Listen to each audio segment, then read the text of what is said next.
Täällä mä kuulen nyt Pyhäkeron rinteellä, mutta ei paljon huippua näy. Olo tässä tulee kyllä kuin teurastajalla. Eikö mitään ihmettä?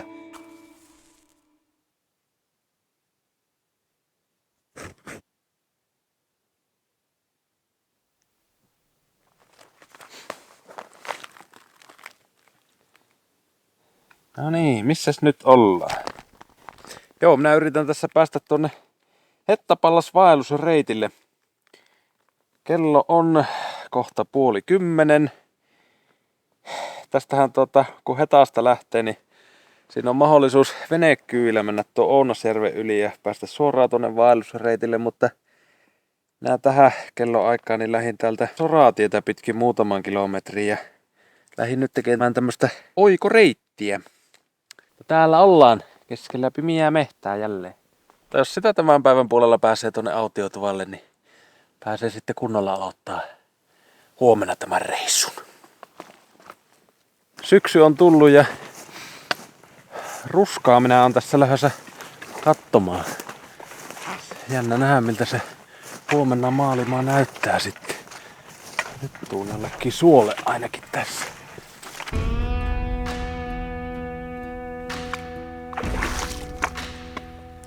Pelottavasti alkaa hyllyä tämä maa tässä jalkojeni alla. Mua vähän niinkö heikoilla jäillä kävelisi.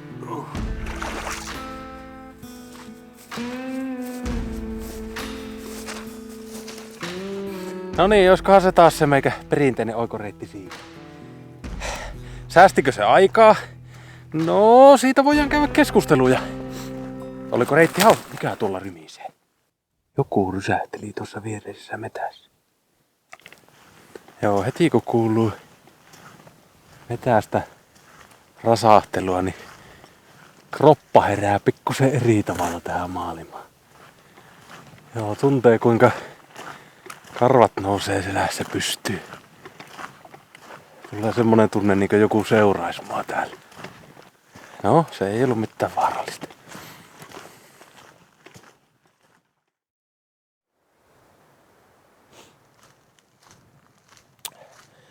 Joo, saavuin tähän Pyhäkeron autiotuvalle. Se oli varmaan 11 aikaa eilen illalla. Siinä oli tuvalla jo porukka nukkumassa, niin en mennyt sinne sitten sisälle.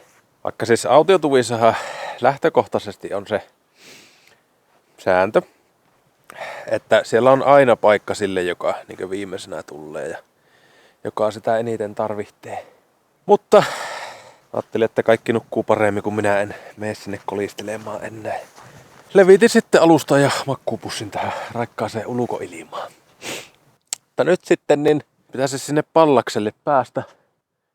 Siinä on seuraava tupa tässä Pyhäkeron jälkeen on Sijoskuru. 8 kilsaa se antaa siihen matkaksi. Sinne en vielä yöksi kyllä jää, että jatketaan siitä sitten vielä eteenpäin. Mutta tällä tämä vaellusreittihän menee tässä tämä kansallispuiston niin sanotulla virkistysvyöhykkeellä, missä sitten leiriytyminen on sallittua vain tupien ja kotien yhteydessä. Mutta minä lähden tästä heittää rinkan selkään ja jatkan matkaa.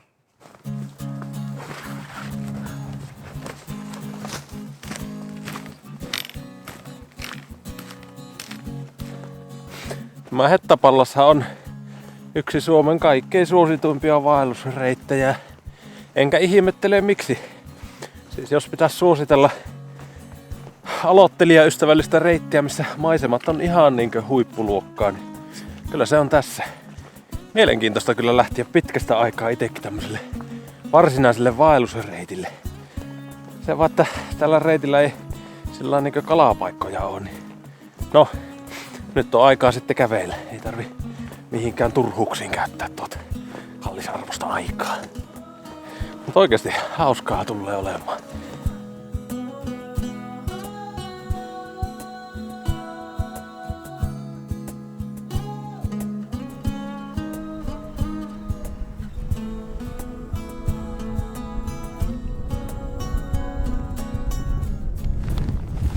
Täällä mä kuulen nyt Pyhäkeron rinteellä. mutta ei paljon huippua näy.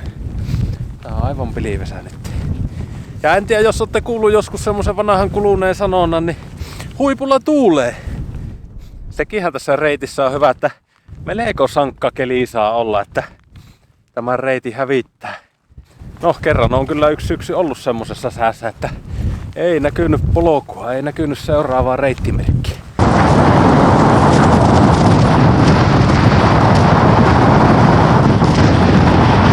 Että kyllä se on niinkö hyvä varautua tännekin kartalla ja kompassilla aina. Niin kuin muuallekin. Ja senkinhän takia tällä kannattaa tällä reitillä pysytellä, että vältetään tuo maaston kuluminen tuossa ympärillä. Suunnitelmahan tällä reissulla on semmonen, että mulla on tarkoitus päättää tämä tonne Pallakselle. Ja mä oon sinne eilen jättänyt yhden vanhan koulukaverini kävelemään ja hän tulee sitten tämän saman reitin, mutta päinvastaiseen suuntaan. Tänä iltana ehkä Samin kanssa sitten tavataan tuolla legendaarisissa Hannukurun löylyissä.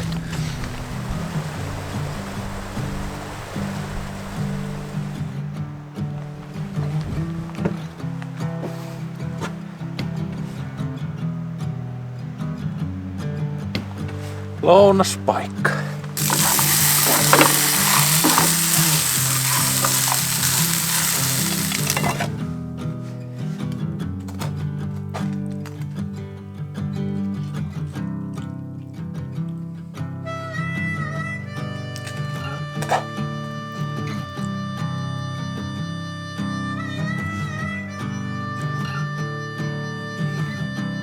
Parasta.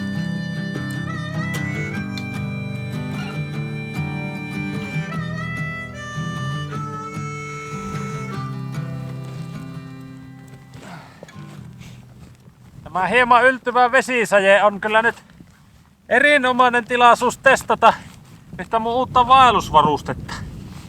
Ja se löytyy täältä. Sadehame!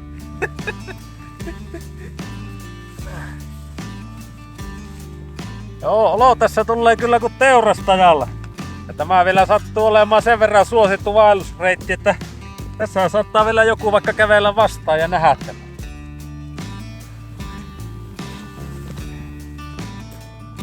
Tyyli ennen kaikkea. Mutta kyllä kai se Mel Gibsonikin käytti kilttiä, niin ehkä tää meikällä menee. Ujee!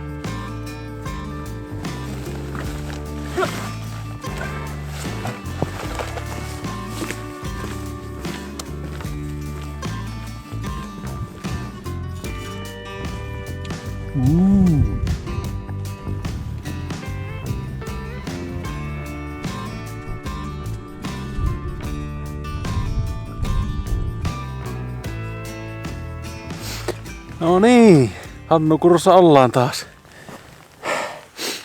Telttailualue on tässä heti oikealla puolellani.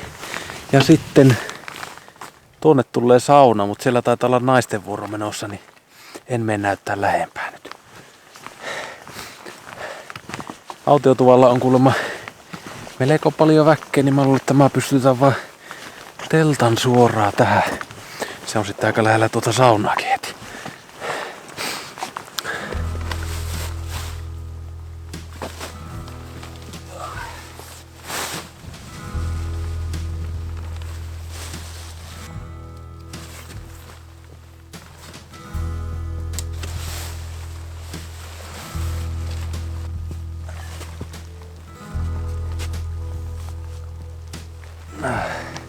No niin, nyt voisikin sitten lähteä katsoa vaikka, että minkälainen on tuolla autiotuvalla meininki.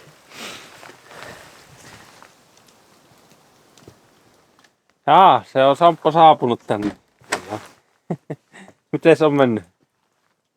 Mä oon märkä, mutta muuten on. Märkä, mutta muuten ok. Tuttua tarinaa. Onko siellä tuvassa tilaa? Yläkerrassa on. Mä oon yksin siellä. Alakerta on aika varmaan. No, Kodalla ei ainakaan ole ketään, niin tänne me mennään tulistelemaan.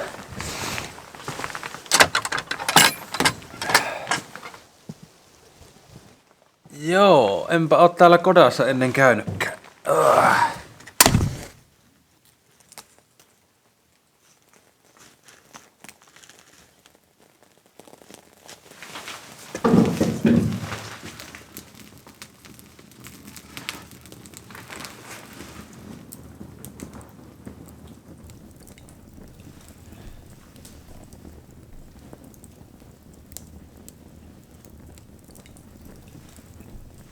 Ei se kauhean lähellä ole kyllä tuo nuotio täällä.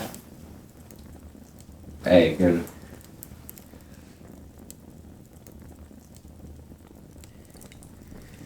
No niin, se alkaisi olla vissiin meidän saunavuoro tässä. Kyllä mä lähdetään kylpemään. Joo, tuo Hannukurun saunamaksuhan on 10 euroa. Sinänsä se on ihan asiallinen maksu kyllä.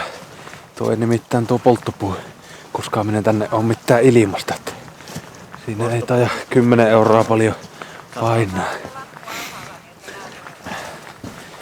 Joo, ei näytä olevan ketään saunamassa enää tähän paikkaan.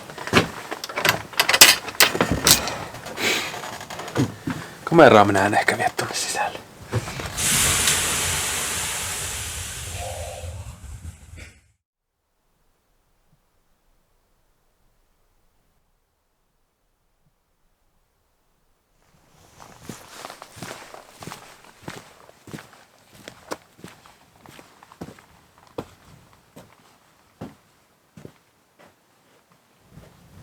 Tältä reitiltähän poistuu kaikki roskikset. Ja täytyy sanoa, että ymmärrän sen, koska roskikset täällä alkaa näyttää tuolta. Siis niinkö mitään ihmettä. Mitä ihmettä? Siis onko tässä niinkö semmonen juttu, että kyllä tuonne vielä yksi roska mahtuu. Yksi vielä mahtuu. Kuinka korkean tornin siitä saa rakennettua sitten.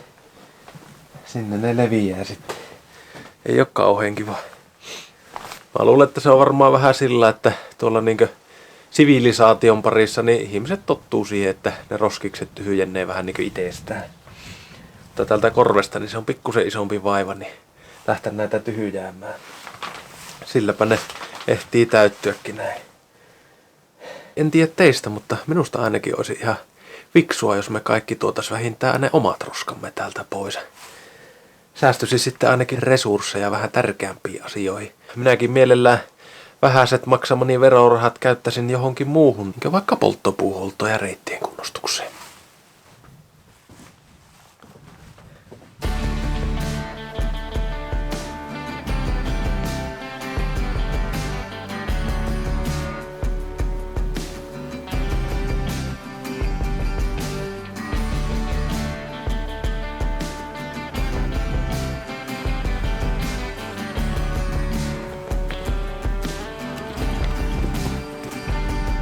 Tässä on kyllä melko hurja, kun kattelee tonne taaksepäin, niin melekosta ajatella, että oikeesti tuolta horisontin takkaa mä oon eilen kävellyt. Näyttää ihan järkyttävän pitkältä tuo matka. Kyllä sitä vaan jo ihminen pieni tässä isossa maailmassa.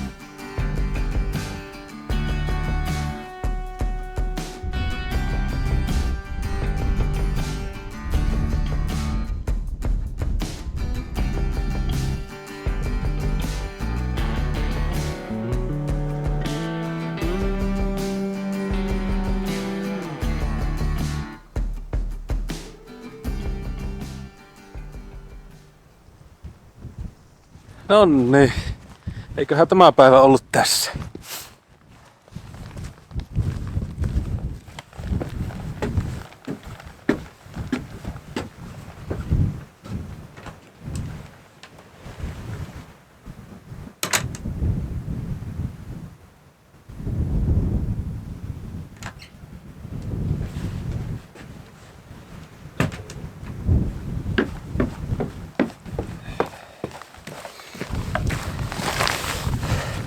Joo, vaikka tuo tilava tupa onkin, niin kyllä siellä sen verran oli porukka, että mä tajan kuitenkin pistää sen teltan tuohon pihaan.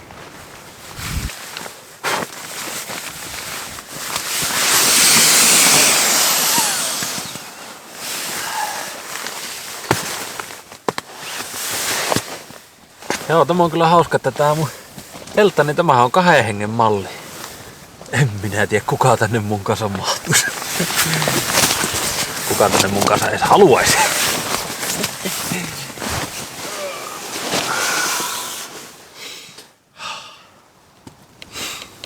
Tämähän se on elämä.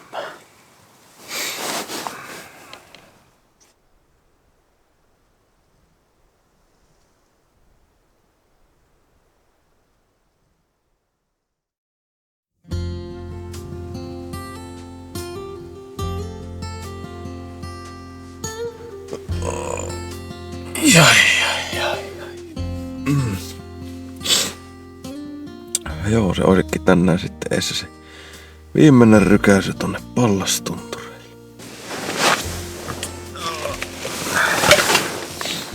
Aamupala aika. Ja tossa kun oli eilen puhetta vähän sitä roskattomasta retkeilystä, niin vähän iso ongelma maailmassa, niin on kaikennäköiset muovipussit ja pakkaukset. Niistähän sitä tulee.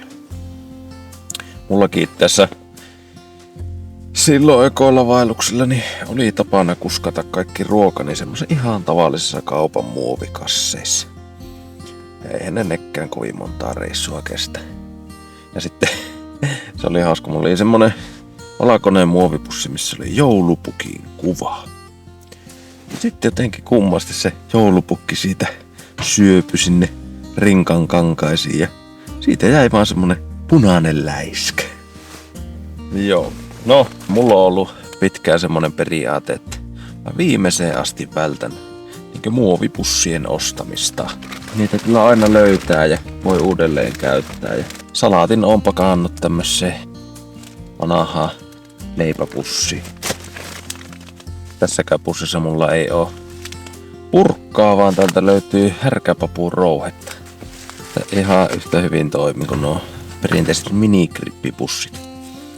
Niitäkin mulla on ollut vuosien varrella tapana käyttää niin pitkään, että niistä se sulkumekanismi hajuaa tai sitten pohoja ratkii. Joo, viimeinen makkarapötkö menee aika kivasti tuossa eteenpäin. Mä en oo enää vuosiin jaksanut kuskata erikseen mukana roskapussia. Sulla on ne tuolla ruokakassa. Siellä ne kulukeutuu pois tässä.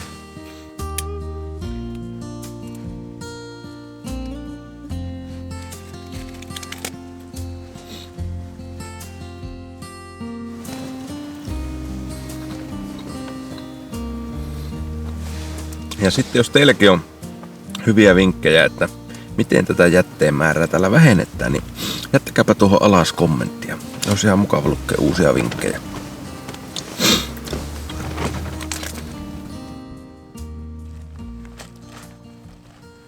Kylläpä se pisti komian keli nyt viimeiselle päivälle. Se pääsee tuo ruska oikein kunnolla oikeuksiinsa tässä auringonpaisteessa. Mukava lähteä talsimaan ja kivasti kyllä lämmittää. Yöllä kuitenkin oli nollan kieppeillä tuo keli.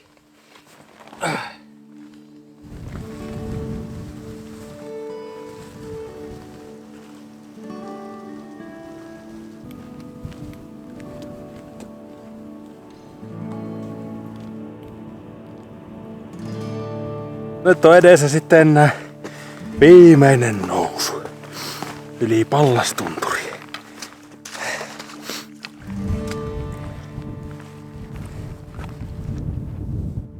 Siinä on kengän nauha.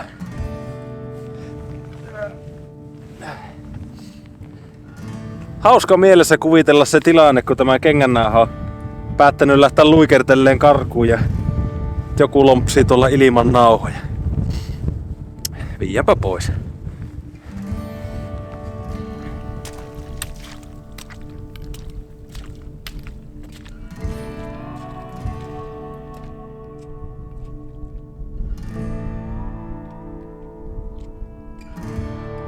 Joo, tuossa olisi vieressä Taivaskero. Eli tämä seudun korkein tunturillakin. Siellä minäkin olen käynyt joskus. Siitä alkaa olla 20 vuotta. Se oli silloin minun ensimmäinen Lapin reissu. Silloin siellä käytiin. Sieltä se on jäänyt Lapin hulluus.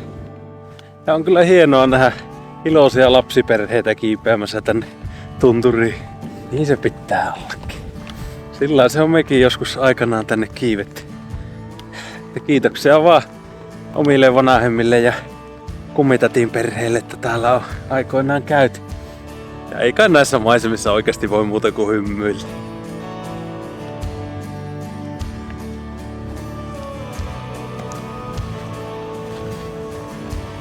Joo, sielläpä se näkyy Pallashotelli taas. On tämä vain kyllä jälleen ollut hieno reitti. Ja kerrankin pääsin tänne samaan aikaan Ruskan kanssa. Ja on täällä ollut oikeasti Mukavia ihmisiä jälleen liikenteessä. Ei muuta kuin pidetään vaan jatkossakin lippu korkealla.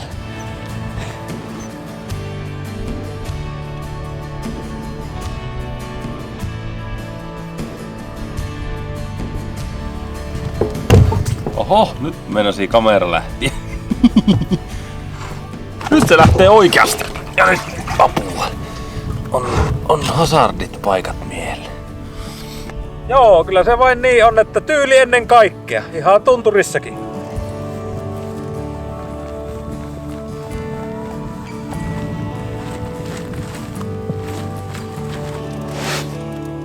Hius. Ei oo meikäläis.